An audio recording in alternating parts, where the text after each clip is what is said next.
You know what I'm saying? All right, so we live, man. So let's go ahead and kick it off. CJ, you want to start it off right now, and then I'll go ahead and roll from there. All right, we on all platforms. We're good. Yeah, so yeah, just I got the YouTube and everything, so we live. Yeah, see YouTube is up. All right, cool. What's up, everybody? CJ, the Realtor here, broker owner of Greenwood Realty Group down here in Houston, Texas. Check out my social media. My handles on all sites is CJ Sales Texas. That's CJSELLSTX. Go on there, follow me, and let's tap in. Check out the website greenwoodrealtytx.com, where we're ready to see what Houston has to offer as far as what's new on the market, or if you're looking to buy, looking to join the team. We got links for all that on the website. Go on there, actually give me some feedback. Let me know what you think of the site. And that's greenwoodrealtytx.com. We're doing our home tour Lux edition on our YouTube channel. So the name on the channel is CJ the Realtor on YouTube. Go on there, like, subscribe, share. Give me your comments, give me your feedback on that too. Always looking to improve, always looking to provide the information in the videos that everybody wants. So if you're not seeing what you like, drop a comment in there, let me know what you're looking for, and we'll make it happen. Then call me or text me if you got any questions on real estate, 832-338-3182. And, only real estate, so don't call me about nothing else. So, and then, of course, we always give back. The Master Academy is where we teach our young men knowledge of self-improvement and entrepreneurship. If you're looking to donate, whether it's time or money, we accept both and need both. So go on to masteracademy.org and help us give back and help build up our community. Hi, man. What's going on, man? I thought you was gonna make it at one point. So no, I'm fine, man. I gotta go ahead and make your banners, man. I gotta make some banners. No worries, man. No worries, PJ. All right. So what's up, man? How you doing? What's going on? So you want to go ahead and introduce yourself, and then I'll take the last. All right. Hyman with H&L Premier Realty. Here to help you with your real estate needs, whether it be investing or commercial. Feel free to reach out to me. 832-235-0985. Have at it, B. Gotcha. All right, so Brandon B. Dixon, NLS 1541210. I'm at Billionaire Loan Officer on all social media. So please go ahead, go to all channels, like, subscribe, so on and so forth.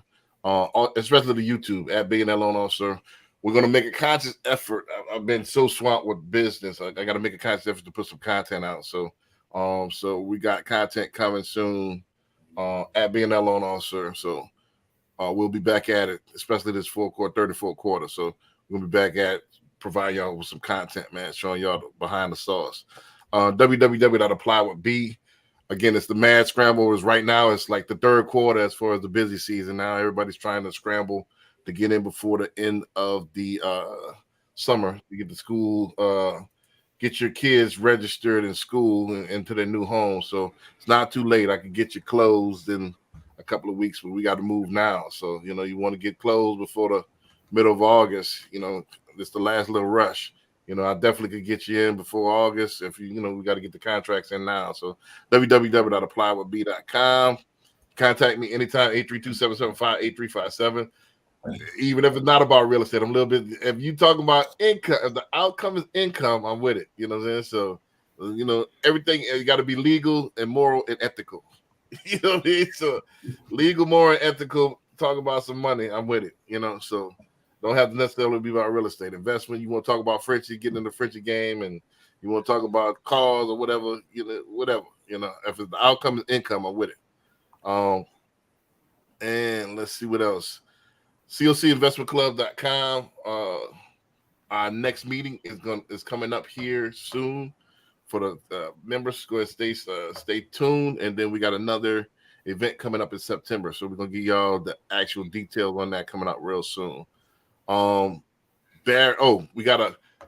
We announced last week we're gonna start doing this happy hour on Friday. So stay tuned for the details for that. We're gonna be coming out real soon. So y'all gotta wait till the end of the show for the details on that. Barry, what's going on? Hey, what's going on, everybody? What's up? Oh, What's up, okay. Eric? We're doing introductions, all right? Right. It's Barry B. Look, if you're looking to buy, sell, or invest in the Houston and surrounding areas, you can give me a call, 832-786-1270. I'm on all social medias. You can, if you go on Google, just Google Homes by Barry B. You can email me, Barry B at homesbybarryb.com. You come on to my social media, send me a message. Let's talk, and let's get it done. Gotcha. All right, let's kick it off, man, because we're not gonna waste too much time this afternoon. Let's get into it. I want today's topic because I watched two. When I have, I'm taking my hours to get my, this next license, so I don't have too much spare time. I did watch two videos in my leisure time. This week I watched the Andrew Tate and Tucker Carlson video. Then I watched I don't know, it went right into the Shaquille O'Neal video when he was on Pivot, and so I got some good inspiration. I get inspiration off of anything, but I got some good inspiration off of both of those videos. And I wanted to talk about, man, how to win in this profession, how to win like with real estate on both sides.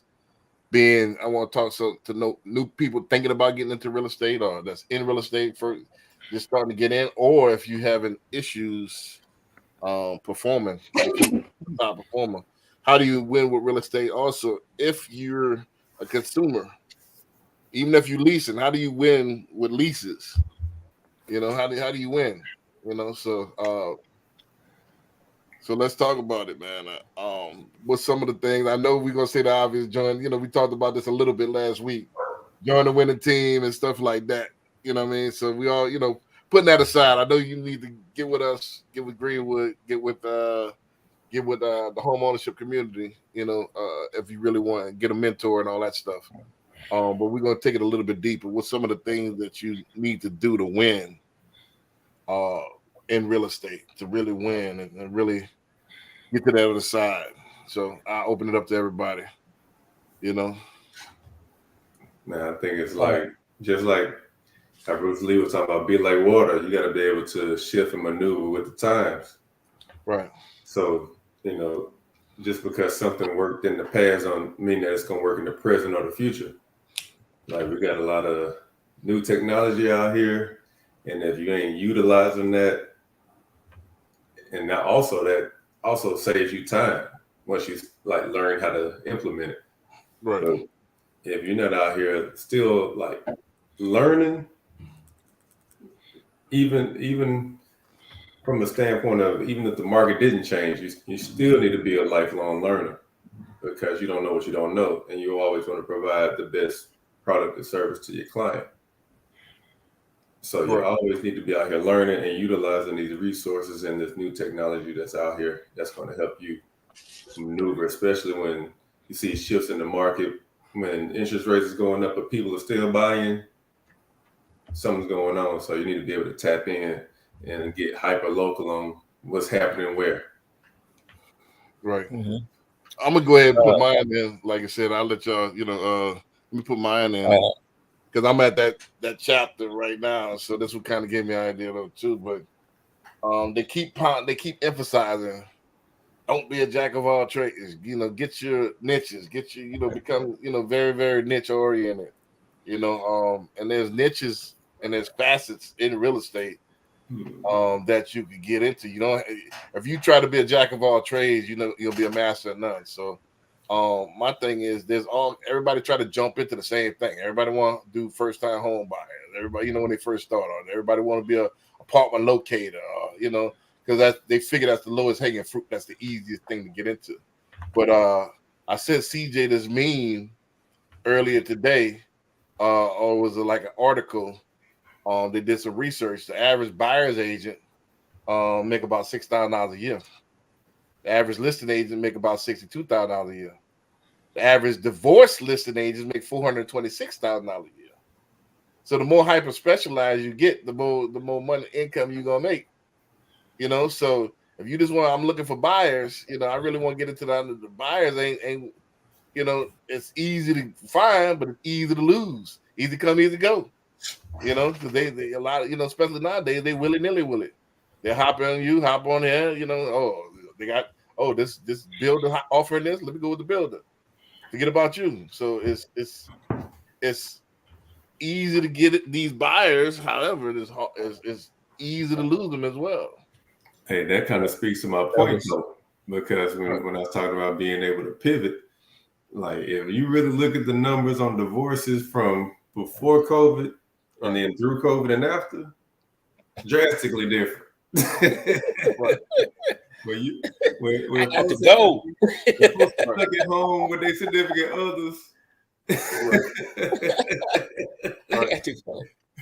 that was one thing. When I started out, they said you want to get into listings it was main thing to get into, because with listings you can get buyers. That's one of them. And then getting into listings, you can still pivot into a certain niche in listings, but getting listings should be your number one goal. Buyers are great, but getting a listing, I mean, because what is it? Listings is leverage. Yeah, you getting paid regardless. Right. Whether somebody drives on the street and see your sign and call you, or if an agent call you and want to give you an offer, you still gonna get. Right. Buyer's agent, flip a coin, man. You looking at, there's a lot of emotions going on, especially if you're talking about residential. Now, if you're an investor, that's a little bit less emotion. You're talking about a little bit more numbers, but at the same time, you got to, you still got to be relationship oriented. So I think people go into buyers because it's the less skill set you have to have. I don't know if it's less skill set, but listings take longer too. Right. You want the low-hanging fruit. Getting a listing is not. I mean, you could be working with somebody for for a year before they decide, I'm thinking about it, and and then okay, this happening, and you'll be working with them forever. Right. So it's it's not as easy as a buyer, but it's more profitable. Right, and that's my point. It's easier as for a skill set to become a buyer's rep, and that's why they hop into it. But it's almost like different skill set. Yeah, it's a different skill set. I wouldn't say easier. I'll just say a different one. I say easier because think about it. Listing, you really go after Barry. Take him down. You got to have those relationship skills. And that's what I was going to say. You got to have relationship skills. You got to get out and meet people too. Right. You can't sit in the office all day. You got to get out and meet, even if you're at the gas station or the grocery store. You're gonna have to meet people. Right. Open houses. And spend a little bit of money. Oh yeah. That goes without saying. So that's you got to spend money to make money. Yeah, you got to spend to win. It ain't no way around that. Yeah, it's no way around it. Unless you have it and then you already got your network set up and you don't have to pay the money.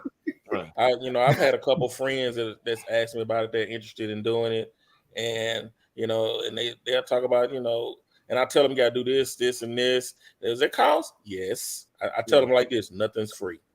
Right. Only thing free is posting on social media. That's about the only thing. What is the list that you tell people who want to get into business, though? What is the list? What do you tell them? They need to know. I talk about getting a niche. Well, after the class, once we talk about classes or whatever, getting that. And I tell them, you need to find a broker that's going to train you. You need to find a good broker, not just anybody. And I know at the real estate schools, a lot of those brokers come up there, and they try to give them a pizza and they try to get them to come, over there. They bring you some breakfast tacos. Yeah. Hey, those breakfast tacos at campus was good though. Hey, and I tell them to get in and learn. They got to get in and learn. Tacos and right. They say a hamburger goes a long way.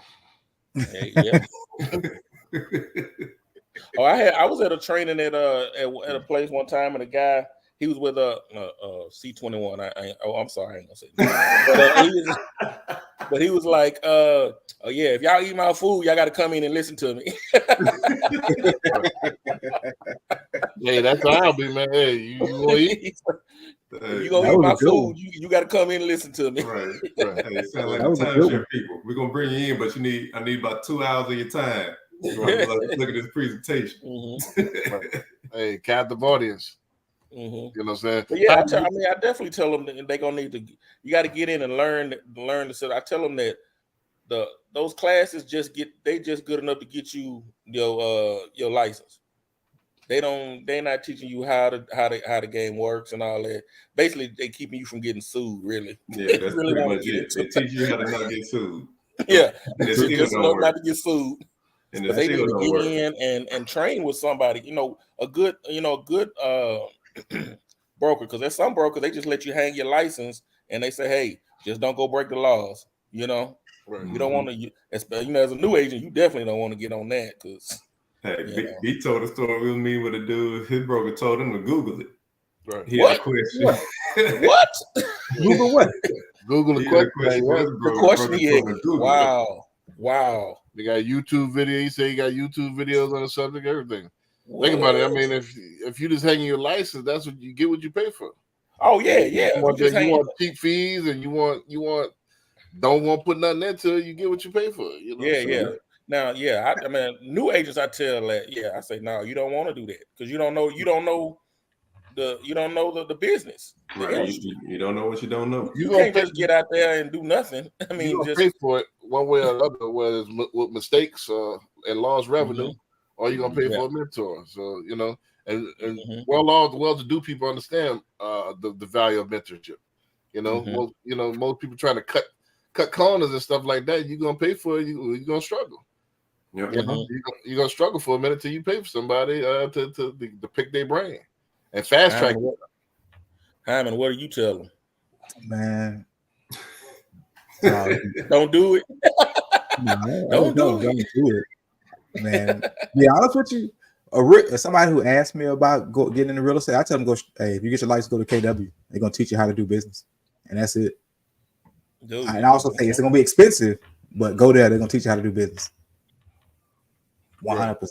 I I'm not even affiliated, associated with them. I'm not even on a profit share tree. I still would tell you go over there because they're gonna teach you how to run your business. They're gonna teach you how to lead generate if you pay attention and you apply to what they tell you to. So I'm waiting on B Dix and CJ's training to roll out so I can judge that next. Right. Well, like I said, we gonna see how. I don't know. It might be more exclusive than we think.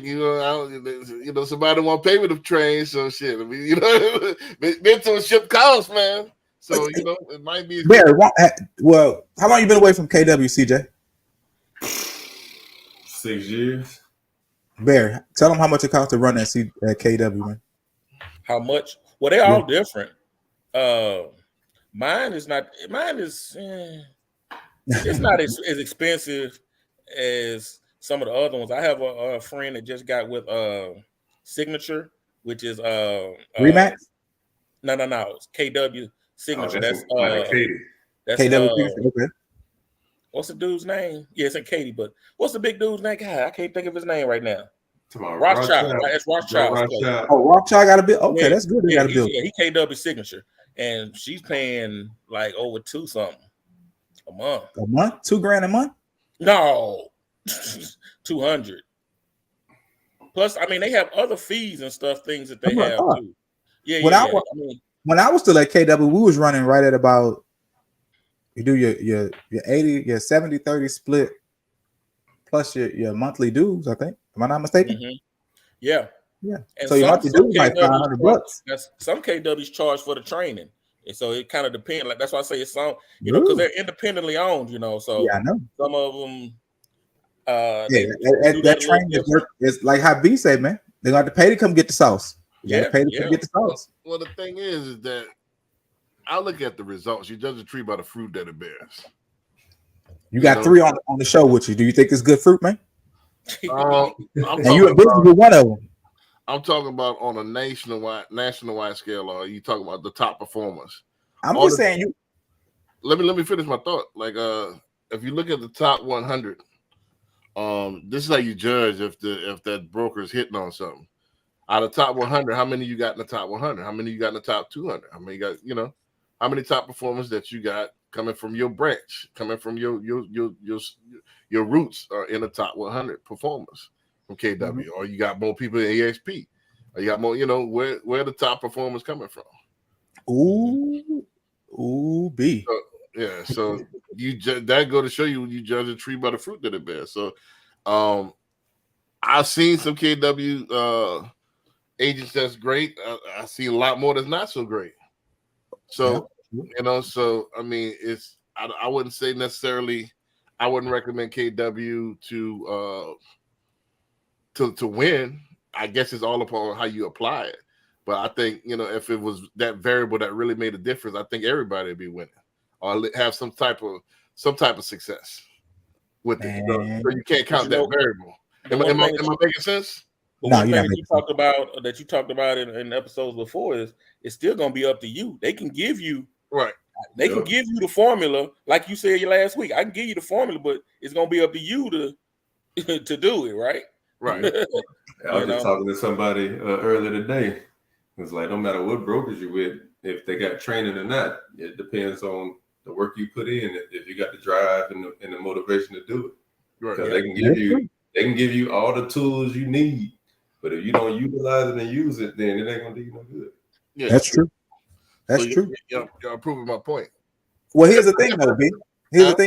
I like the idea when you judge a fruit based on where they are in the top percent, right? And so you went with EXP. You see, when you go look at the top 100, 200, 300, whatever the case may be, it may not have, to be honest with you, the KW by there. But what I've learned is that a lot of those folks come from that same KW tree. EXP is from the KW tree. I was just getting ready to say, I guarantee if you surveyed EXP agents, probably 70% come from that. So my point is, why did started EXP came from KW? There you go. See that? Why they leaving KW and going to AXP and then flourish? Okay, I can tell you that. It has to do with that profit share. I think a lot of it has to do with that. Well, they do revenue sharing, and KW does the power profit sharing, and I think it. I can tell you why. All right, I want CJ to back. Well, I want to hear what CJ had to say. The reason why I left KW is because they teach you once they teach you how to operate a business, they got the red light and the green light, right? Do they still teach that, Barry? Not in mine. Okay, so red light and green light. That simply means you lead with revenue. No matter what you do, it has to be revenue generated, right? And for me, as being a broker going there, it made sense in the beginning because it taught me how to generally operate a business, not how to go find a deal, not how to go write a contract, but actually how to run a successful business, because you just don't know that. There are so many stages of what we do as realtors. It's learning how to write contracts, learning how to find buyers and sellers, learning how to be consistent in the business, and then learn how to operate as a business. That's what KW teaches you, all of those phases. And once you get the information, once the light bulb comes on and you start evaluating your business, your day-to-day, month-to-month, quarter-to-quarter business, you will realize that it's too expensive to operate a business with them. That's why people leave. It's just too expensive, because at the end of the day, no matter what you do, no matter how many $1 million deals you do, that 20% or that 15% or whatever the split is, you still have to pay it. You still have to pay that royalty, and you still have to pay for the fees, the monthly fees. That doesn't change. No matter how much you make, that's going to reset every year. So if you're looking to really increase the bottom line, you have to start looking at what your expenses are. And some of their expenses that they was offering was actually the same thing that HAR was offering. .loop, transaction desk, all that great stuff. HAR gives you that for free as a part of your quarterly due. So when you look at those things and analyze it, you realize, okay, it's great here. I mean, they take care of you. They show you love. You can learn a lot. But once you realize that everything that you've learned and you begin to apply it, it just makes good business sense to move on. And that's what a lot of them do. And when they do move on, that's where you see the big power companies get created, because they come from that system. So And you're not all saying that KWs teach you that either. Huh? Not all KWs teach you that either. Okay, that's true. Not all, that's very That's true. the thing. I see that All of 100%. them do that, yeah. Mhm. so you're saying that KW is a good training hub, Yeah. but it's not And a good. and their problem is they don't realize what they are. They are a great training hub, and if they lean more into that, they'll be way more successful than just thinking that they. At one point, they were just trying to capture so many agents to be the top, quote unquote, per agent per market center, whatever they was trying to capture. They had the most agents, but if they would lean into the fact that we're going to teach you how to do this thing, it doesn't matter if they leave because that's all you are, and you know how to adjust your bottom line accordingly. Gotcha. So just expanded it more. So so far we got training. We have niche. What I said. We have embrace the technology. What CJ said, and then Barry. Remind me one more time. I just had it. I lost it. What you said as far as Listings, what it said again? being a listing agent. Yeah. Going after more listing, going on to the listing side and finding a niche on the listing side. Right. That'll help you also. Gotcha. So let's dig one more layer deeper, and then let's switch over to consumer. How can consumers win with real estate? I guess I'll start off as well. Just to finish cap off what I was talking about, this having a hyper niche as well, and then I would say the second thing for me that I always talk about is that don't forget we in a people business. I think the more people you're in front of, the more people you could get the network with. I think that ultimately leads to more business. I think what happens for the most part, most people don't put the frequency in. They don't put the effort into to get in front of people. They kind of misconstrue this with I could this work off referrals from the get-go. I could just, call a couple of my friends and tell them I'm in the real estate business and it's going to take off from there. Or I could just go on social media, could have put a couple of posts on there, people going to come find me. Nah, you got to constantly be in front of people and you got to constantly be networking and making yourself available and forming relationships. And these relationships take time to cultivate. Sometimes, like Barry alluded to, they take years before you might you see any bread. It might be 5-10 years. I know somebody I had I don't drink, but might have had a root beer with them 5 years ago, and then they call out the blue. Is CJ frozen there or you sleep? You know what I mean? So you might have had a beer with them 5 years ago, and then it comes to revenue from there. But it's I don't think people put the actual time into building up a network. And I was gonna say, shoot, don't be surprised. Your friends might already know a realtor and gonna go with them before you anyway. Right. And that's why most people family too. That's Hey, you mess around, you look on Facebook and Instagram, you see that post. Right. Like, what? Man. But you know what? I hate the ones that do that and then act like they didn't know. No, you knew. Let's keep it all the way 100. A lot of people just don't want. They feel you too close. They don't want you in their business. There you go. Yep. There it is right there. That's why you got to have it's good to have a team. Like, all right, if you don't want me to know, at least send the business my way and I'll refer it out to, that way I ain't got to know. So but at least let me wet my beak. You know what I'm saying? So, I mean, but it is, I say you got to get some different friends. If your friends got that mind frame, you got to switch your friends up. Yep. So that's my thing. But I think, just to reiterate what I was saying, I think people sleep on a network. I think how you anti-social, you're in the social business. How you mean and you know what I mean, and you're in the people business. You're gonna starve to death.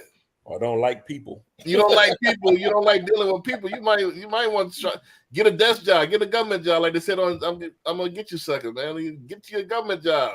Hey, and that's what they say. This ain't James Bond. You can't be a secret agent out here. People need to know who you are, what you're doing out here. So a lot of people want to clock out on the weekends, and this ain't the right thing for you. You got to work. I told you at Wednesday we met a couple of guys that they go to networking events 4 to 5 times. Did they not tell us that 4 to 5 times a week? Oh, more than that, dude was like, I go to at least one a day. One a day. Networking events. This is your job. Yep. People want to say, get to the point where, all right, this kitchen is nice. This is nice. That's nice. That's about that part, much of the business. Yep. Yeah. That ain't building the pipeline. Your job is lead generation. You're a networker, period. So if nobody knows you, you might be in the wrong business. Yep. Nobody knows what you do. Your neighbors don't know what you do. You're an introvert, wrong business. Who's next? Next, what else y'all got? I think you got to put the frequency in to get to be known. You got to get out. Yeah, you got, like I said, you got to get out there and meet people. Right. You know. Are we still on the consumer? No, we ain't got to the consumer. We talking about a real. If you loan Okay. officer, We're still on rookie agents. We're still on the rookie agents. Okay. Oh, okay. Even agents that's in the business a long time and they're not doing well. You're not doing well because you don't have a network. And it's not just that. You got to have a structure. You got to have a plan. Like if you don't know what you're doing throughout the day and you just winging it, you ain't gonna be successful. Right. What's your day look like, CJ? What's your day look like, CJ? What do you do when you start at? Man, I hit the gym from 6 to 7:30. Come back home, do some lead gen. What does lead gen look like for you? It's different things. But it's on the phone for the most part. On the phone, doing social media, setting appointments, making appointments, getting networking. Not just with clients either. It's connected with people, period. Because you don't know who the next person knows. True. So it's just keeping that name out there, man. And doing that, setting appointments for the afternoon, whether it's showings, listings, appointments, like whatever. Networking events is about being out there and getting active. In this market we in, man, the traditional lead generation, it seems like it doesn't really work as much as it used to. So time consuming. Huh? Too time. Or maybe it's not rendering the same yield as it used to. Yeah, well, times have changed. That's why. Yeah. That's what I say all the time on my podcast. But even when you're talking about just doing like how you like to say, do your 7 posts a day. Right. On the agent side, you do 7 posts a day, and then after you do your 7, then you're gonna call your database for about 30 minutes, well, for 3 or 4 hours actually. Wait for the call to return. For an agent who doesn't have a house to sell or have a buyer who's qualified to buy, that could be mighty stressful and depressing. The fact that all you've been doing is just calling people and just leaving messages or sending texts and saying, "Oh yeah, that's cool that you're in real estate now." You know what I mean? Those are the responses that you get 80% of the time. That's what I'm saying. They used to tie like notes to pigeons, and then they'll like let them fly. And that was before the telephone. That is true, B. So if you're insinuating that the way that you're trying to contact, the way that you're trying to get the person so you can call and speak with them to build a relationship, we kind of glance over that part. We just say go to networking meetings and it's going to take off after you build a relationship. How many times do you really have to call somebody that you met at the networking event to build a relationship, to take it to the next level, in hopes they trust you enough to put a deal together with you? Well, they say 7 times you got to 7 to 12, right? Yeah, before. Okay, that's 7 to 12 times that an agent. Now we're speaking of a rookie that has to sit on the phone. Let me finish though. Go ahead. The methodology, your approach to it is outdated. If you're sitting there trying to call yourself, you just wasted 3 to 4 hours. You need to get a actual CRM where you get AI dial it for you, and get AI to text them, and you put your workload, you put your workflow, and you program your workflow, and then when they respond, that's when you take over and start, talking to them live. But you could have the AI talking to them for you. Yeah, because most of the time, if you call them, people don't answer their phone. Most they're not gonna answer the phone. So I can take 2 minutes and program this workflow, boom, boom, boom, and shoot this to my whole database, and then as they respond, I'm gonna get notified they respond. Then I can have the AI. I got certain response. So if they certain things, then I can program automatic response, or I can take over and I can start texting them myself. Okay, so that's wonderful. The fact that you use AI to establish or try to start the relationship for the database that you have already. Now, if we go back to you going to your network meetings, talking to different people, gathering that information in that 30 seconds. Somebody got to trust you enough to give you their phone number and their email in 30 seconds. That's where you could say, well, where is my return at that point? ABCD. Always be closing. That's true. No. Now we're talking about a rookie. I'm talking about the Kevin Samuels thing: appearance, behavior, communication, digital footprint. So your appearance, how to use that this time. Yeah. Appearance, your behavior, communication, digital footprint. That's what your first impression is the last impression. So you go there, you don't go there with your shirt wrinkled and shit. You go there smelling good, looking good, presentable, and you present yourself professional, and you communicate excellent. And that gives the person the extend that reciprocity, at least giving you their card. If you present yourself professionally, this is what I'm doing. I would like to, you got to have your elevator pitch together as well. Your communication, hey, with the sound bite, what value can I provide to you? Of course. So you got to have that within like a 30 to 45 second canned pitch. What can I do to put more money in your pocket? And then what they say too, when you initialize a conversation and communication with somebody, you don't see the fruits of that until 3 to 6 months in the future anyway. Exactly. So you can't go into it like, hey, somebody's gonna do something with me right now. This is a whole, you building a real relationship. So you got that is so true, CJ and B. That is so true. But now you're still we kind of glancing over the fact that we're talking about a rookie, right? Did I miss something, Barry? No, I think you said we want to talk that you. But I think they said that. I think they said that's what they said. A rookie agent. That's the first one. Last week.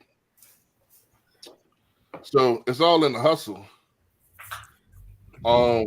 B. Before I pull this out, before I even started in the business. B. I think CJ said it best when he talked about you can have all the training in the world that you can get, all the tools, but if you ain't using the tool, then it's not gonna work. The question is, as far as for a rookie to win, wait. You have to attack a rookie from a different perspective. No, what I said before is going to. I said CJ. I didn't say you. It's going to take you 3 to 6 months. That getting your real estate license in 3 weeks is capped. I think it's going to take you 3 to 6 months. 3 to 6 months to finish them hours. Because I got one of the longest attention spans in the world. I can't sit there 12 hours.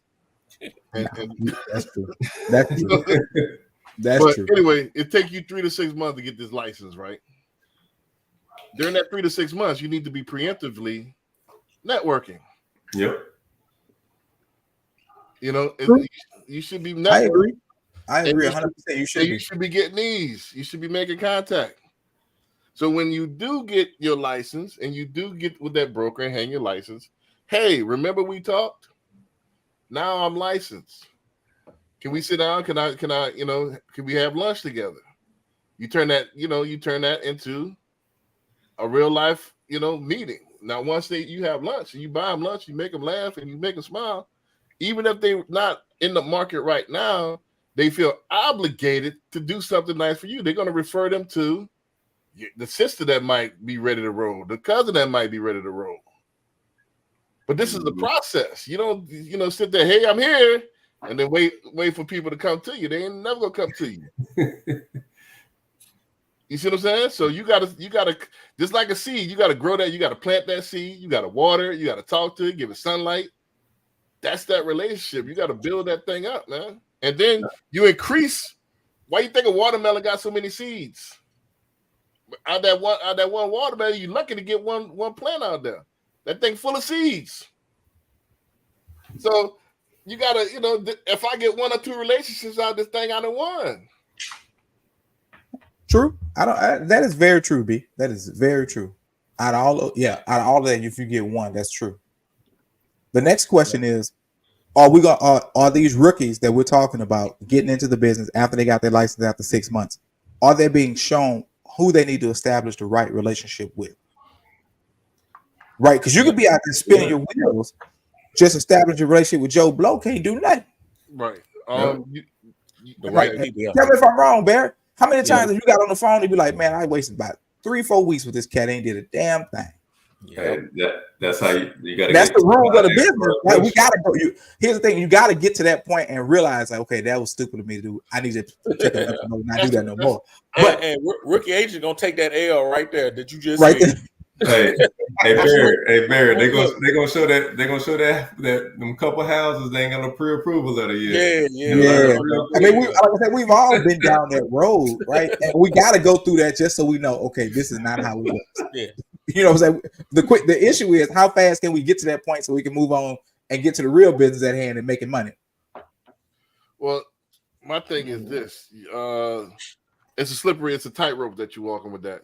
Because if CJ and I, when we first started, we both I had some things in the deck, but if I judged him by his performance, we both ain't had no performance. We was brand new in the business, so y'all came in together, brand new together. Damn near same time. Yeah. So if I'd have judged him based on that, I'd never, shit. We made hundreds of $1,000s together. So you can't really judge. You're right. You can't judge it that way. But a realtor loan officer relationship is 100% different from a realtor to buyer or listed a seller relationship, though. I mean, do I have to tell a gallery furniture store? Go ahead. But here's the thing.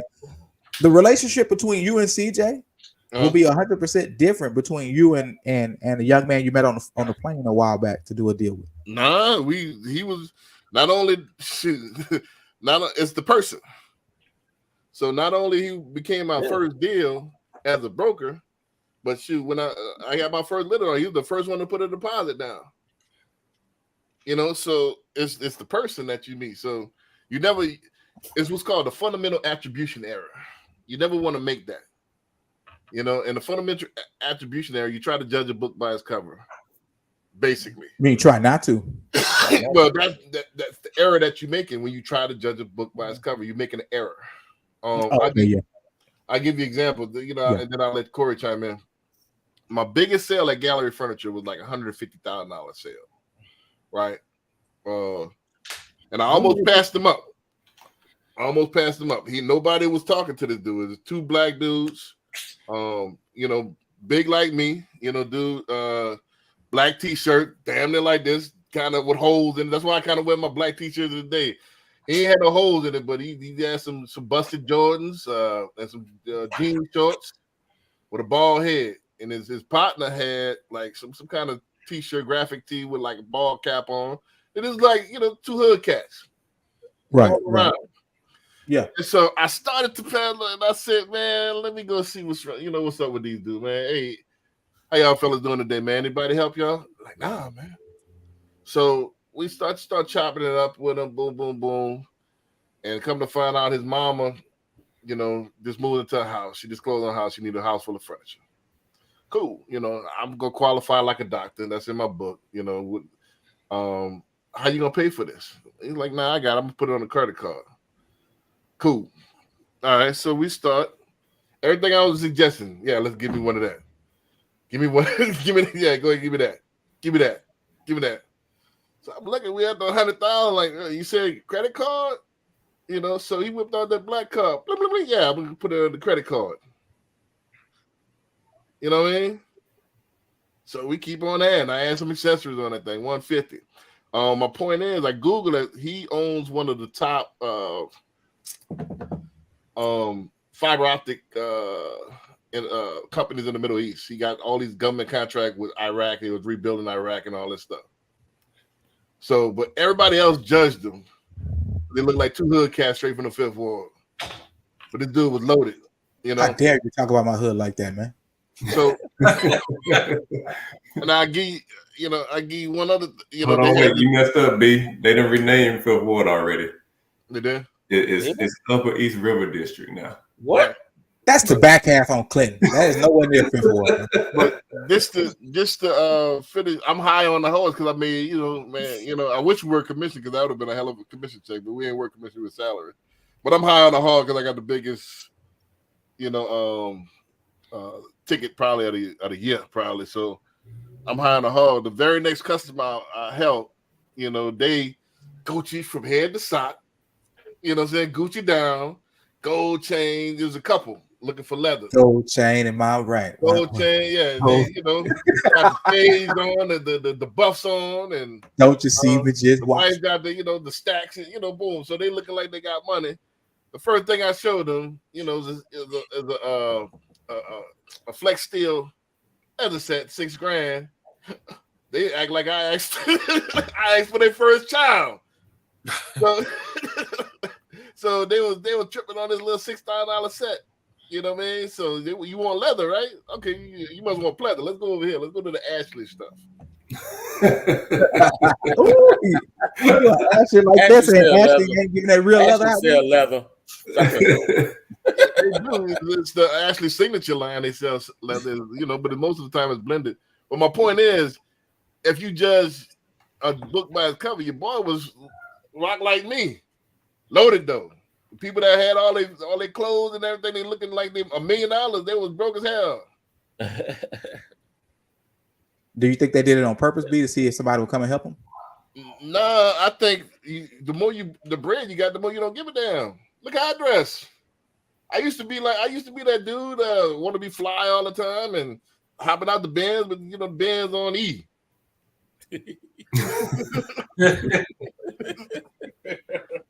You know what I'm saying? So, oh yeah, that's that's always the flashiest is always 99% of the time is the one don't have nothing.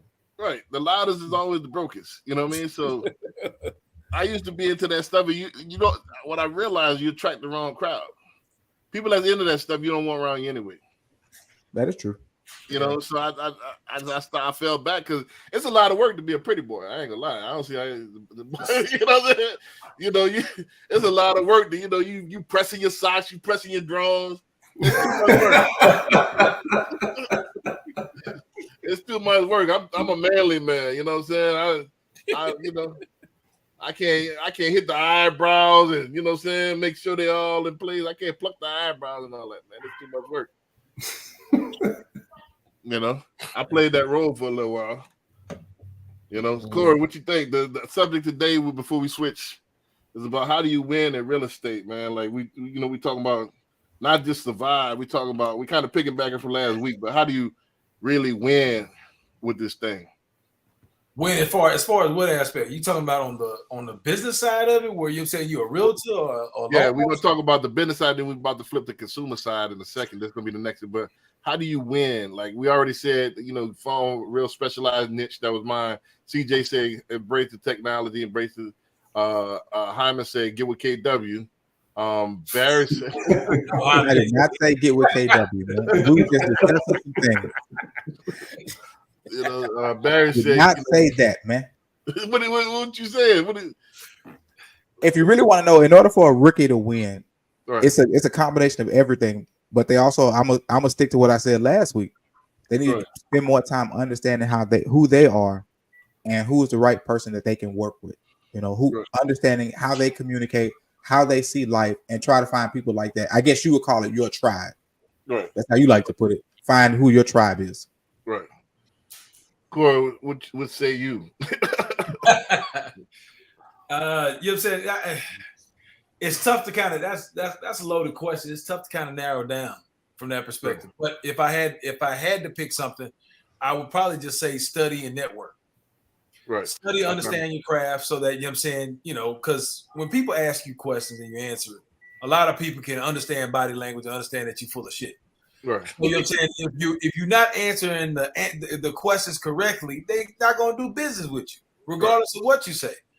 So a lot of times you got to understand and know what you're talking about. But a lot of times, you got to get out and meet people. That's the only way you're gonna be able to drum up business. because Right. somebody knows somebody. It's a numbers game. Right. You Right. can't win unless you're playing the numbers.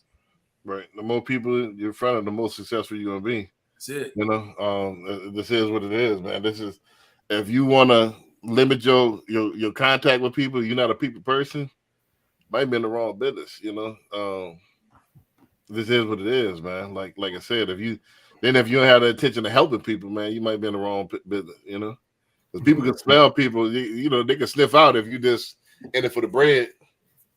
Oh yeah.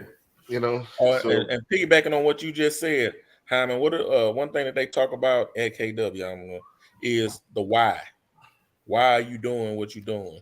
When you just talked about helping people, so you ain't it just trying to make a couple dollars, or you trying to help somebody? You know, Right. why are you doing it? The why of why you're doing what you're doing. Figure The that why, out. that why question was, that was hard for me when we first did that question. Like, why am I doing? Because I was all about trying to make that cash, man. Yeah. Yeah.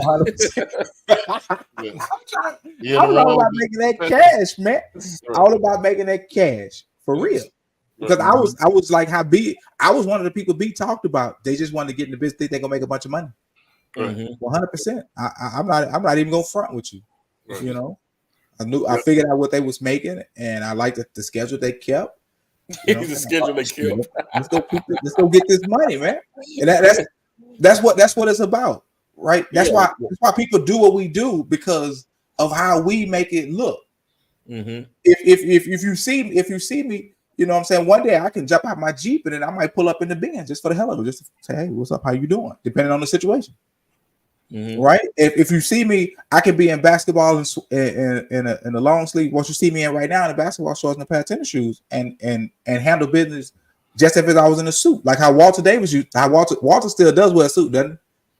How Bear? Yeah, Walter be clean. Yeah, he still wears a suit every day, no matter what. Right? and I can do it either way, knowing that my end result is gonna still be the same. So I had to learn that why question was tough, but as I grew in business and as I grew as a man in business, it helped me understand, okay, look, I would like to see others. I want to help others be successful. In return, I can be successful. I think it's your favorite. What's the word? Tell me the word. Be what? Reciprocity. There it is, right there. I never can say the word, so I got to call on B to say the word for me. Right. Yeah. I used to say this all the time. If you ain't got reciprocity, you ain't got nothing. You know, that's just is what it is. I think you could be more successful if you do what you love, and then the rest will follow. The money will follow because you're doing it. You're passionate about what you're doing. So, you know, I think that's the best way, because if you're doing it, if you chase bread, I said this on the radio, if you chase money, it's gonna run from you. You know, so that's a good one, B. If you chase money, it's gonna run from you. That's a damn good one. So we always try to. What's that? What's that song? What's that group? Paper Chase. Better trademark it. Yeah, it's gonna be like Pepe Le Pew, man. You know, it's always gonna. You got episodes where you still running and chasing, because don't forget that matter follows mind. So if you put in your mind that I gotta chase it, you know, the universe gonna give you what you want. All right, you want to chase it, go to chase. But if you switch it up to I am money, I am abundance. You know, whatever I do, I'm gonna be successful. The paper gonna come. I gotta leave my mark. That's all gonna come to me. I'm always gonna have bread. I'm always gonna have money. Never gonna go without. It's abundance. We in the Garden of Eden. It's all how you perceive it. You can be in hell, you can be in the Garden of Eden. You know what I mean? So it's just a matter of how you perceive it. So your perception is, I gotta chase this money. I gotta get rich. I gotta do all this stuff. Okay, I'm gonna make you do all this stuff. You know, that's what you want to hear it. Here it go. You want to see it here, you know. But you got to switch your mind frame. Like, if I'm in it to really, really help people, to really put people in homes and really see the satisfied customers and really see smile on a person's face after you're done and they enjoy it, boom, the bread gonna come, because they gonna tell everybody that they know, and you know, so on and so forth. They go to referrals.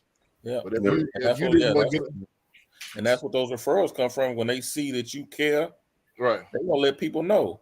But Right. nah, he was just in it trying to make him money. He didn't care if I did good or if the place was nice or whatever. Right. So nah, I'm gonna go to some. I'm not gonna refer him to anybody. Not one of my friends. Right. If you're just trying to get them clothes, they gonna feel it. They gonna feel the Yeah, friction. they gonna know. They'll Right, know. They know. So Yeah. you know, so that if it's just a paper thing, again, you know, it's gonna be tough, especially with emotion. You know, most you got to see where it's at. Don't forget, this is the age of Aquarius. So you know, I'm gonna get a little bit deep on this one. So everything's fluid. It's about fluidity. It's the age of Aquarius. Water is the water bearer. So when women and men are just as emotional, it's almost synonymous. You know, back in the days, 50 years ago, you got men that was more logical. Now you got men just as emotional as the women. So when you deal with people, it's an emotional thing. It's a whole nother world, man. Men are trying to be in touch with how they feel. Right. So you gotta realize, CJ alluded to this earlier, where you gotta know you gotta adapt with the times. You gotta adapt. So you can't sell and you can't do business how KW. I think KW's outdated. They talk about stuff that's in the 90s, the early 2000s. It's changed. You know, these guys are you got an emotional sell. You got an emotional sell, just like, and you got to attach to some emotion. So you got to ask questions like, what do you want your house to say about you? You got to ask questions like that, you know? So why are we looking at, why are we looking at this house that, you want to, that don't fit what you're at. You're glam and you going in this particular neighborhood. You know, so you got to upsell. You know what I mean? So we could get all into that, but you gotta adapt with the times. You gotta, in order to win, you gotta really be an emotional seller. You gotta understand people, and you gotta get in front of people, like Corey said. You know, and like I said, you gotta get in front of people, man. This is what it is. You know, if you're scared of people, you know, you're scared to make some money then. This ain't the business for you. This ain't the business for you, man. You know, let's switch. I know CJ got to go, so let's get this out of. Where you going, CJ? To eat. You should have ate before you came, man. You know we're gonna send you the link at 7:30. You should have ate before then, man. Yeah, I was out networking. You was out networking, really? How many business cards you get? How many business cards did you collect today? Beat steady throwing his up. Right.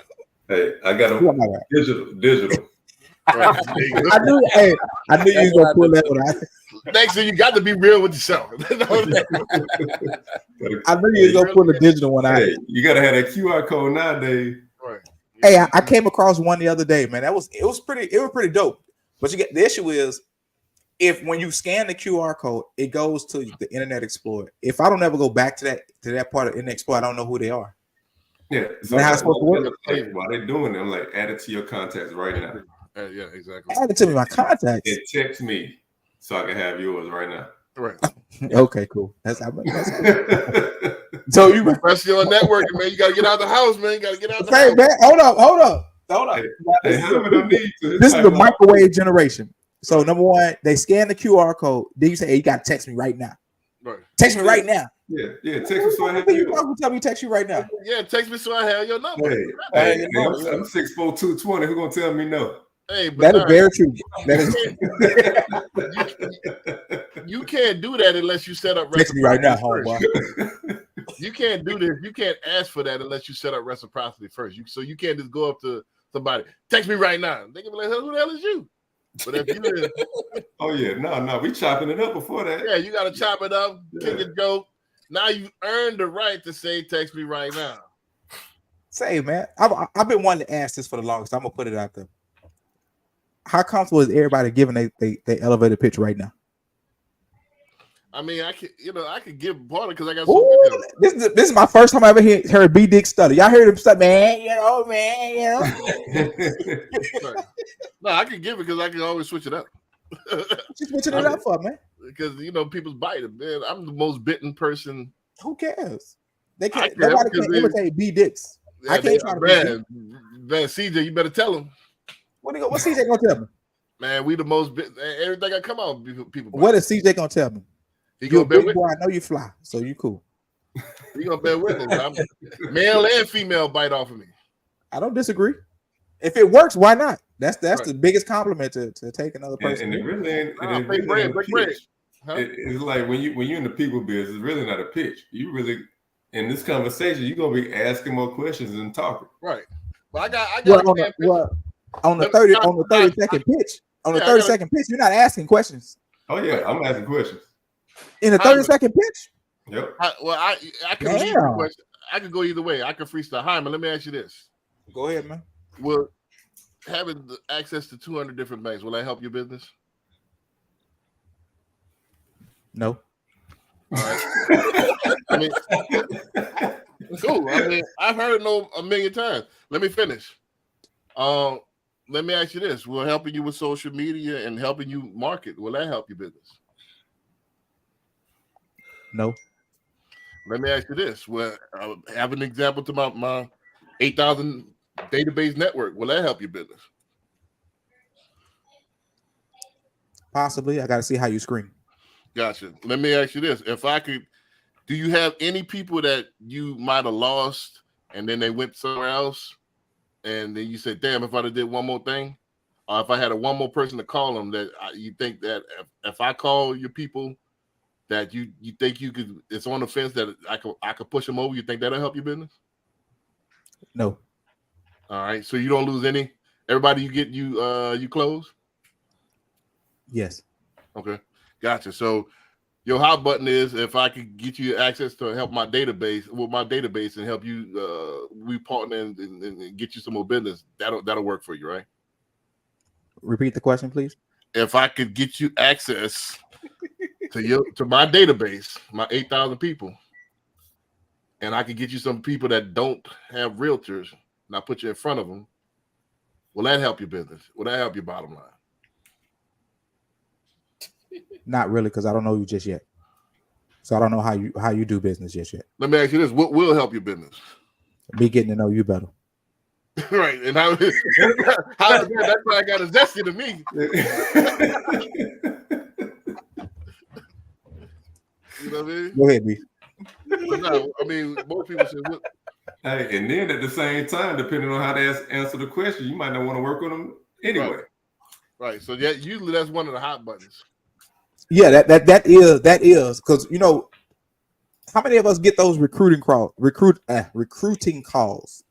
and they love to think how I can help your Text business. message, like, man, Come on, man.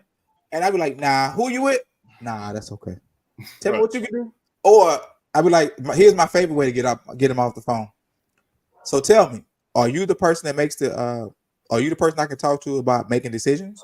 No, I'm just the person that they call and I set the appointment. Okay, thank you. Tell a person who makes the decision to call me. Have a good day. Right. But usually that's hot buttons. You know, different products, helping with marketing, getting you actually customers. Something that's going to be one of the hot buttons, especially as far as a realtor. You know, so all you're doing is trying to, as a loan officer, you're trying to provide value. How can I provide value to your business?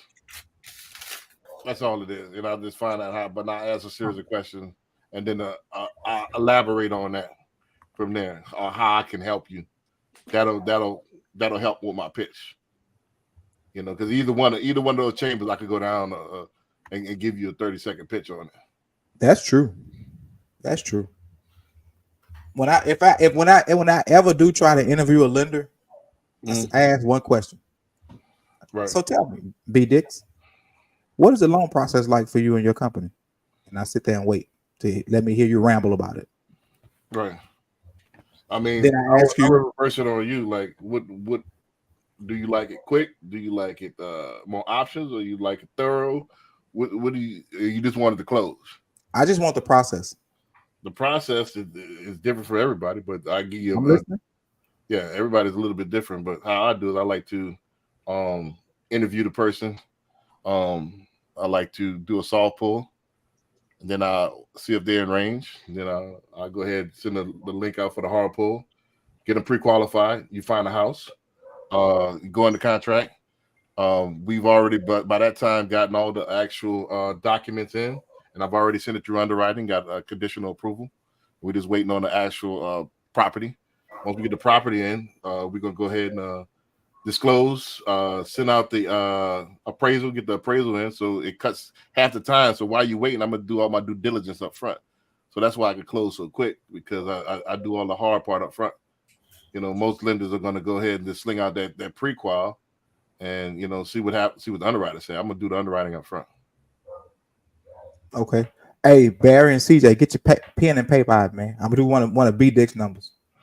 Hey, I'm gonna give it to you for free. Okay. So tell me this. If I'm not mistaken, since you're brokering the deal, who are you gonna broker us through if they are 640 and only got 5,000 in the bank?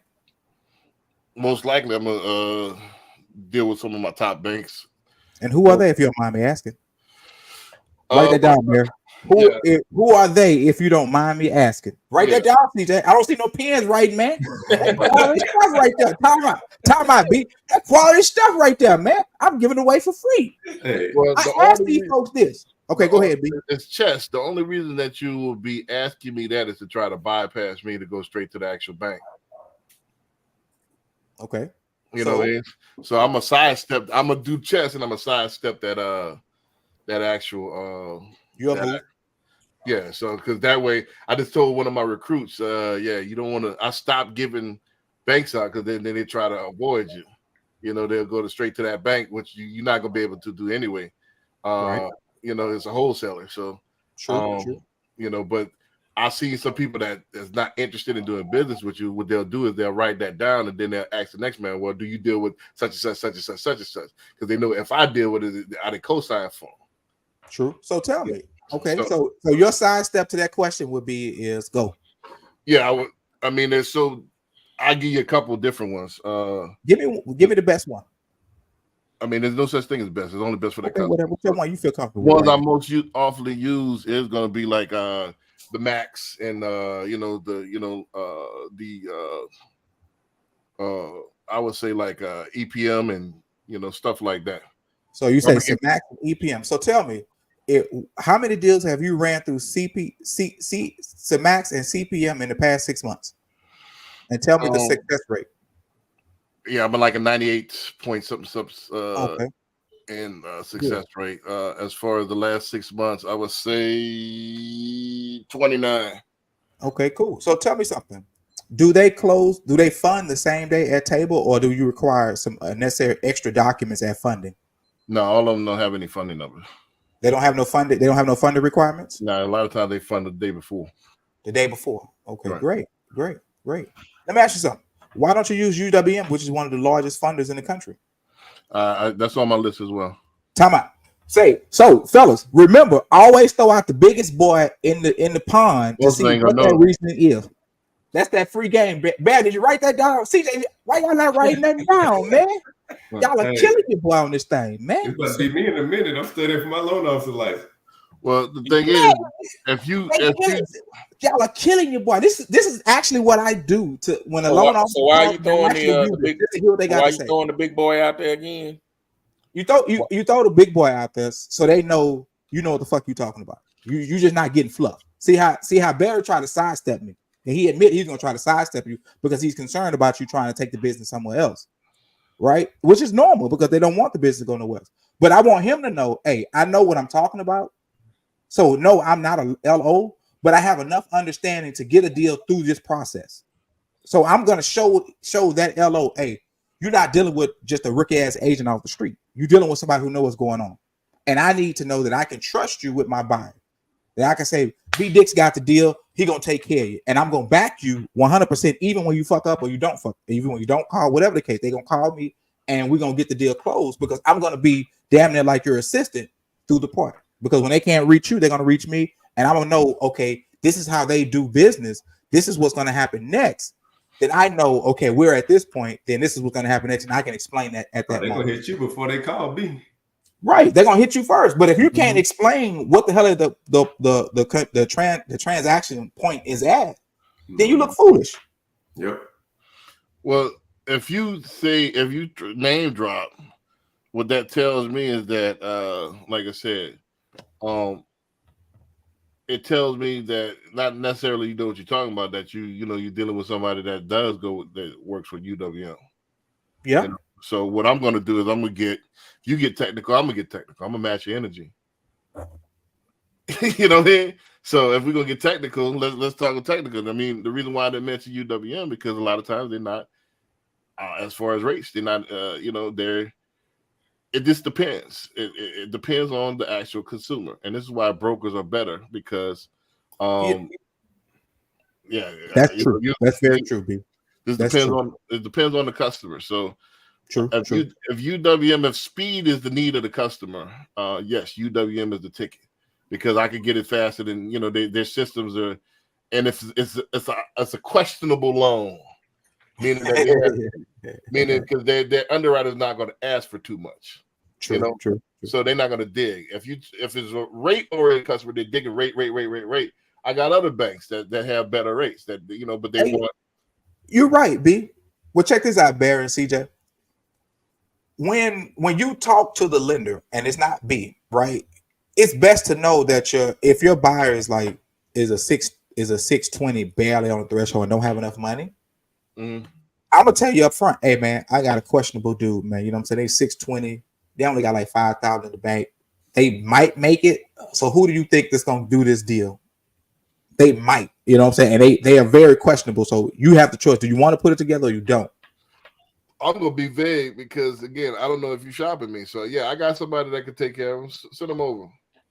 But so now if you're going to shop me and I'm trying to establish the rapport, I'm going to say, okay, he's trying to shop. I'm going to say, all right, fuck it, B. Let's be real, man. These some solid folks. I'm just trying to find the best deal. Can you give me the best deal, B? Yeah, of course I'm gonna give you the best deal. That's my so job. At that point, you gotta be willing. I put my cards on the table. If you don't want to put your cards on the table, remember this, Barry and C. If they don't want to put their cards on the table, hang up the phone and go to the next. What do you mean by cards on the table? That's it. What do you mean by cards on the table?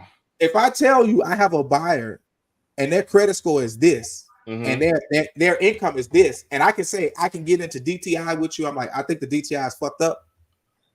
But do you want to do it? That's me putting the cards on the table saying, yeah, can you make this happen? I got people that could go down to 500 credit score. I got banks. But the issue is that are you going to try to sidestep me or are you going to try to say, well, fuck it, I'm going to try him and see what he about? What do you mean, sir? I'm not going to name drop. I'm going to help you without name dropping.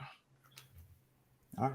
Because a lot of people use you to actually solve the problem for. I told CJ the other day, it's like after I unlock the key, then they're okay. Here goes the information I was looking for. So I'm not going to diagnose you over the phone. I need to see your chart. Let me see this application before I diagnose you. I agree. The credit report tells you everything. I don't disagree. Yeah, so I'm not going to give you the solution. I'm not going to try to diagnose you. All right, you say your knee's hurting. All right, does it hurt? Upper knee, lower knee. How what I mean? So I'm not gonna try to diagnose you on the phone. I need to see that X-ray. I saw you over there taking notes, Bear. Did you write that down for your boy, man? I promise you it will work. I promise you it will work, man. I used to do that. That was rookie mistake. My second and third year, I used to try to show my knowledge, flex my knowledge. Nah, you just need to do. Okay, they're writing that down and then go take it to their loan officer, and then Nas unlocks the key. The part is that the next part we didn't get into because you're a broker. My question would be. So tell me this: are you a retail or you're a broker? If they call me, I say, "Oh, you're a retailer or you're a broker?" They tell me they're a broker, then I know how to take them. If they're a retail, so tell me about the programs. Tell me about your company. Who are your underwriters? Do you know your underwriters yet? How many deals have you put through this company that you're retailing with? It gets into a whole nother massive amount of details I get into. Because at the end of the day, CJ and Barrett can attest to this. You are entrusting this cat with your deal. And I've lost a deal before, fucking with a bad LO. I have. And I've learned my lesson. I won't let it happen again. Damn, Corey, you said you lost a deal because you bad. That's because you went away from me. Lesson learned. You got to bump your head before you learn. I didn't say it was Corey. I just say I've lost a deal fucking with a bad LO. I mean, that's what it is. Yeah. I think if CJ and Barry would back me up and say, well, we've all had that happen. That's a part of learning the process. Well, that's a part of being from a rookie to a seasoned agent. See, CJ had the advantage of messing with one of the best in the business from the get-go. I don't think he had that experience. Have we dropped any babies? We ain't dropped none. And so CJ, how many deals have you? Hey, CJ, how many buyers have you taken? Hold up. How many buyers have you taken that came with a lender that you took to be? Oh, a few. Like How many? I had buyers dealing with lenders that I told them not to deal with, and we get halfway through and they drop. Don't backslide the question. How many buyers have you taken from the lender they was with to take it to B? How many? Give me that number. I said a What's few. that number? What's a few? 3? I don't know what the number is. Yeah, Seven quite years. a bit. Yeah, quite a bit. Don't be keeping up with that, dog. Because I say, look, like I'm like, hey, let see if my guy can compete with your lender. Right. And Oh, then you trying to say compete? how many? I'm saying that you how many took it deals down have that you road, and Barry and B had to save the deal. I've had that before. Yeah, we've had How several. many has that happened? A lot. Several. Several. Okay, here I'm gonna give you a quick story. So, I used to deal with a chick named Carrie Westfall. Corey used to come fuck with me on a regular basis. About you still giving that white chick your business? I'm like, yeah, man. I'm like, yeah, man. And one day he asked me, he's like, why, man? I thought we was better than that. I said, we are, dog. But she pulled my fat out the fire on more than one occasion, and so that's why I deal with her. Mhm. That's it. If she pulled my fat out the fire, I deal with her. Now she's no longer doing residential; she does builder stuff. So now that's where it's at. And he has never let me live that down. To this day, he'll throw out his slick ass comment whenever he feel like, yeah, I mean, you fuck with that white bitch. Well, don't forget we try. Let me remind you again. We try to keep this a family show, but I understand. back to the zero, man. I'm cold at what I do, man. Like I said, I'm just telling you. Yeah, but that what happens. That happens to us in our industry, dog. Yep. Oh yeah. Well, yeah. You only got one time. Bear. I ain't heard you say nothing. Tell me if I'm wrong, Bear. Hey, you only got one time to drop the baby. Huh? Yeah. You And, get and like I said, I ain't dropped the baby in 7 years. That's good. Yeah, that's good. I mean, you know what I'm saying? I mean, that's really good. But see, the thing is, I'm gonna tell you like up front, like I save CJ so much time and money because I'm gonna tell you up front, like the customer wants you to, they weigh in another state, they're not gonna qualify. We talked about I'm gonna explain it to you. Hey, boom, I'm asking Saturday evening. Hey, man, you wasting your time with these people. Like they gonna have to do this. Now I'll tell you what I do. I made a compromise. They want to do a primary, and they don't even live in the state. And how does it gonna work? And then it's not gonna work. Did y'all think about this? Right. So I was able to do it. I don't know, B. I come from the investment world, so I'm biased to this question, to this statement. You cannot do a primary residence. You cannot do a VA loan. You cannot do a VA loan, and you live and work in another state. You cannot. That cannot be your primary residence. Here, without having a job, you work remote.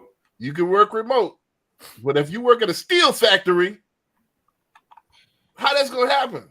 That's true. I mean, that is true based on the guidelines. You are very right. So most lenders are not going to see that. They're going to see that the fact that they have a 790 credit score and issue that pre-qual. And now I got my guy out there sweating in the heat, and you in the heat for no reason. I plead the fifth, y'all. So that's what that's the value I add. I'm calling, hey man, what's the story with this? Well, I don't know. Hey, let me talk. Hey, what's the most complicated deal you put together?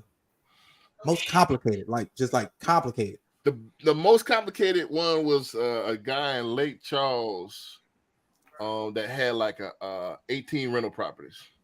Okay. And then he had some that was in the business name, some that wasn't. It was it was $1 million deal, super duper complicated. He had some that was short-term rentals, some that weren't. So it was a beast, Well, tell us how you did it. What did you create? Did you make it a jumbo loan, a portfolio loan? What did you do? It was definitely a jumbo loan. This was a matter of doing all the math on all those different investment properties. Looking at all the leases, looking at the actual bankroll. I mean, the rent roll, and it's just going through all of that stuff. It's super duper complicated. And then did you do a refi? Did he want to refi cash out, or he just wanted to put it all in one? No, he was purchasing another property. So okay, so it was just super complicated. Now that's was he trying to use the income from the other properties to pay to show that he can pay for the next one? Right. So that's part of it, and you still got to count that against him as well as far as DTI. Right. So you got to count all of that stuff, and then you got properties that's not you know, he is financed, but he doesn't have is not on his credit report. Right. You know, so all of that stuff is, you know, he got properties everywhere. You know, so you got to get all leases, 18 different leases. You know what I mean? So it's a tremendous amount of paperwork. Now, technically, loan-wise, that was one of the most complicated. But you know, the first-time home buyers with the issues with the you know, the husband against the wife and the line about this and you know what I mean. That's, you know, I got plenty of those stories. What I think, you know, the most complicated one was just a woman that was just rude, you know, and she didn't tell us she switched jobs at the last. We were a week about to close, and she switched jobs in the middle of the thing and didn't tell us, and then try to blame me. Say I knew that she was gonna switch jobs. Huh? If I knew you was gonna switch jobs, why did I put it in like that at the get-go? So, you know, try to do the blame game. Well, you knew that. No, I didn't.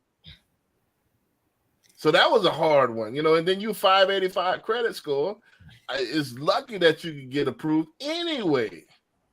You know, so she switched jobs. Luckily, it was so seamless that you know, and probably he's watching the realtor's watching it right now, probably, you know, and I hope he is. Give a thumbs up if you are. Shit, I pulled that out of the fire. It was so seamless that, you know, it still worked. You know, she switched job. I got her to do the verification of income real quick. Boom, and they re-put it in. It was already damn near clear to close. The reason why we caught it is because when they did the verification, you know how they do the verification of income right before you Yep. verbal, she was there. Oh, she no longer works there. That's how I found out. Golly. We about to close. They don't work here no more. Yeah, so and then, you know, then she wanted to get a lawyer to look over. I guess it happened too quickly and I was so cold at it. She couldn't accept that, yeah, it's still going through. So she wanted a lawyer to look over the paperwork and stuff like that. So she delayed closing. I lock about to expire, like, ma'am, you better get this together right now, because even if the paperwork, this is a trick in all the certified paperwork. Even if it's your lawyer finds something wrong with it, ain't no changing it. You know, these are the docs that everybody use. Yeah. You know, Wait a minute, she waited till the closing to go to get a attorney to look over the documents. Yeah, so she wanted an attorney to look over all the documents before she signed them in closing. Oh no! So we trying to explain her, like, even if your attorney finds something, ain't no changing them. They're not gonna change them. Yeah, long as that CD match that loan estimate. Right. They not changing. Them people not changing that, you know. These are templates that they're using. Yep. You know, that's already been looked at through these state attorneys and all these big wig attorneys in Texas. They ain't changing that stuff. Yeah. It's created by attorneys. It's created by attorneys. Right. So, but you know, see, this was, you know, all some difficult stuff, man. I you know, this was the worst customer I ever dealt with. You know what I mean? It's just like, I don't know. She just had it out. I don't know. I can't figure out, but it was rough, you know, and we still made it work. I'm cold, bro. I'm cold. I'm ice cold. you know, I mean, I don't want to admit it to. I've done some. I didn't pull shit. This recently, I had one that closed in July. Man, this woman owed $97,000 in back taxes. Underwriter said, "Thank you. I'd have butted it off. He ain't look at the tax. He ain't look at the 4506Ts." Are they really pulling 4506Ts now? I thought they was just taking a payment plan. Now they pulling 40. No, I'm saying to look at the tax transcripts. She was self-employed. Yeah, that's the 4506T. That's a transcript, right? Right. So they actually view that stuff nowadays. I thought they stopped that after the pandemic and never really picked it up. They still, if you self-employed, they're going to use 4506Ts. Because what they want to do is see, you give me your tax return, but they want to see if it matches the IRS, what the IRS have. All right. And she ain't tell me till like the weekend before that, hey, I owe back taxes. What? Dang. Well, how fast did you get the payment plan set up for? Ain't got no payment plan. She closed. She in the house. That was a massive slip through the cracks. Nah, I know how to sell.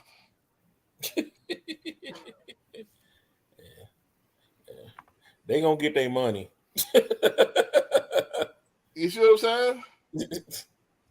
I I was talking ready. I'm gonna tell you why.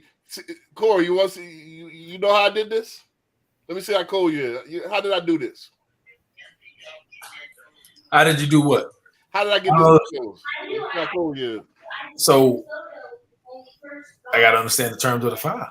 So self-employed borrower, All right. owe back taxes. All right. $90,000 worth of back taxes. Okay. How did I get this to close with no payment plan? With no payment plan? With no payment plan. It's a good question. They Terrible underwriter. Underwriter didn't see it. Terrible underwriter. Underwriter didn't see it. I mean, that could be part of it, but I had another loophole. I was already cocked and ready if he did see it. I had another loophole. What's the loophole? That's what I'm saying. I'm cold, bro. I'm the most studied, the most worked. I'm cold at what I do, man. If y'all watching, man, you need to get the loan officer to know what he's doing. And that's another thing. I done made some of the most impossible loans stick. You know what I mean? Look, I'm curious. What's the loophole? Loophole is on there are VA loans. What is the policy on VA for the VA with back taxes?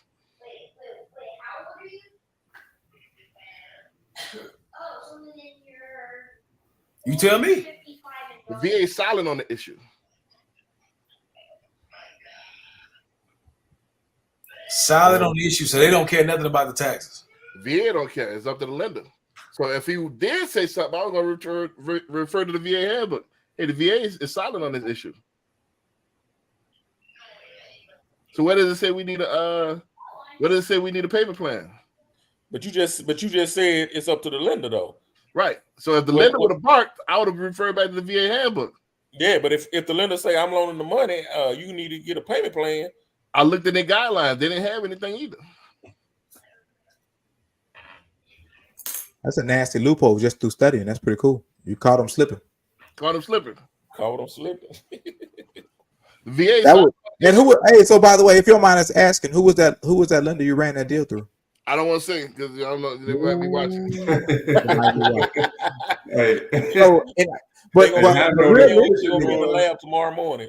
Well, hold on. Here's the thing: if you're gonna take credit for saying that you was able to find a loophole in the deal, that's that 1% out of the 99. Most cases you don't you do have to get some type of payment plan set up for not if it's VA, obviously. Not if it's VA. If it was an FHA loan, what I would have did is we would probably been sunk because FHA, the guidelines is you need to make 3 consecutive monthly payments. Right. So you can't just pay all 3 at one time. So if it was conventional, we could have made a payment plan that just got caught up. Or we could have the money reserved in a bank for the amount that they owed. So and that's another thing. That's another loophole I've had. I've had conventional loans. They didn't have to pay anything, but they had the money in the bank to pay it off. That's another loophole that boys don't understand. See, this technical stuff, most loan officers don't know shit about this. I'm cold at this type of shit. Now the FHA one, I can tell you right now, you know what I'm saying, you can get that doesn't apply. I done had that argument several times. What as for the 3 consecutive months? The 3 consecutive months is only if there's a lien of some sort for a tax lien. But if you don't have a tax lien, you just have back taxes. The 3 months doesn't apply. So you could just get the payment plan in effect. That's correct. Gotcha. I had that argument several times. I had to run that up because underwriters, you know what I'm saying, they automatically think if you got back taxes, you got to pay them 3 months. Right. That's good to know. I take advice from everybody. That's good to know. I was gonna eventually find out if that thing coming in because that's another thing. I comb them guidelines and I comb the FHA book as well, and I'll find something. You know what I mean? So, but I made a lot of stuff stick, man. That wasn't supposed to. And most loan officers they're not studied. So they don't study, and that's why a lot of realtors that try to switch over to loan officers they struggle because it's so detailed on our side. You know what I mean? So it's not, it's a different ball game. You could, one little notch off, it could make a break difference. Like he just said, that very minute detail, if it's a lean or if it's not a lean, could change the dynamic of that situation. You see what I'm saying? So I mean, I could go endless examples. Let's go ahead and wrap it up, man. We're supposed to talk about consumers real quick. Y'all want to do a real quick round on consumers? Consumers, go. No, I gotta go. Speed round. They'll be like, I'm tapped out. Right, we in the $130. Yeah, speed round, man. Consumers, how Go. One nugget. Don't elaborate. Just one nugget. How do consumers win in this market today? Yeah, and it's really besides investing, we know that, but how do you win, man? Investing. Everybody that is invested not winning. Everybody that's getting in right now is winning. Everybody that's getting in. Everybody that's getting in right now is winning. You wait till next year, you know what I'm saying? All the prices are going to end up going up because, you know what I'm saying, interest rates are going down and you're going to end up paying more for a house that you could have got for a steal. Right. Anything else? Shit. Look, how the consumer wins, they need to save more money, make more money, and save more money. Period. Because at this point, if it's true about the DTIs being dropped, but the rates are still going up, they're getting squeezed. So they need more money to put down, whether it be for the 231 or 321 buy down. They just got to make more money and have more money put up. Reduce your debts. Stop buying high interest rate cars. You don't need every credit card under the sun. Just get one or two and maintain that. Right. Anything else? CJ, Barry? How can you consumers win? Because that's the thing. You're the agent. They're gonna want to come to you. You gotta have the formula to make them win, man. Yeah, I think it's get really focused and tapped in on hyper local on where you want to be, where you want to buy, and no projections on 5, 10, 15, 20 years in the future. Yeah. Right.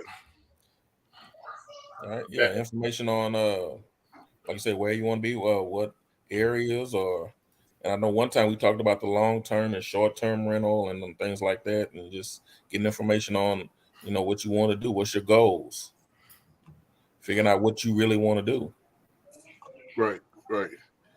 My thing is, like I said, it's all about we beat this to death as far as mind frame, but just to take it a step further, I think you need to start.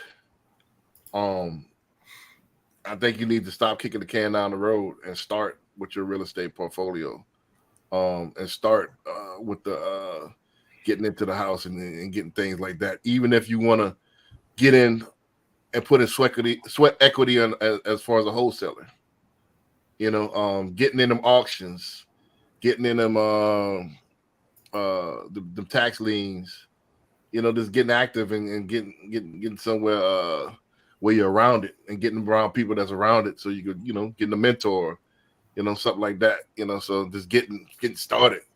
Don't stop kicking the can down. Well, next year, and you ain't did nothing this year to start it off, man. You ain't gotta have the money. If you ain't got the money, you damn sure got the time. So put some time into it, and then you can learn about it.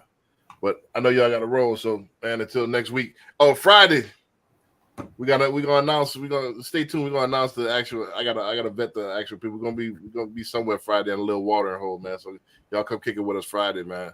So until then, boom. Where you gonna be at? What watering hole you gonna be at?